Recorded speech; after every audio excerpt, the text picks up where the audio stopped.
कैलास भाऊ, अरे गाडी पाहिजे होती रे जरा.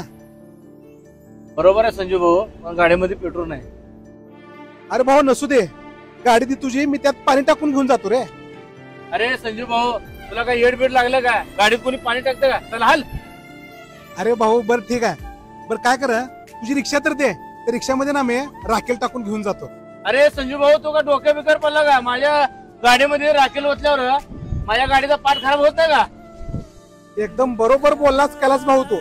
ह्या गाडीमध्ये पाणी टाकल्यावर तुझी गाडी खराब होईल, रिक्षामध्ये राखेल वटल्यावर रिक्षाचे पार्ट खराब होतील. मग मला सांग आता भाऊ, तू ह्या शरीराचं पार्ट तुझ्यासाठी महत्वाचं नाहीत का रे? अरे ही पुढे खाऊन दारू पिऊन ह्या शरीराच्या आत तू ही घाण टाकतोय. मग मला सांग, ह्या घाणीमुळं तुझ्या शरीरातलं पार्ट खराब कसं होणार नाहीत रे? अरे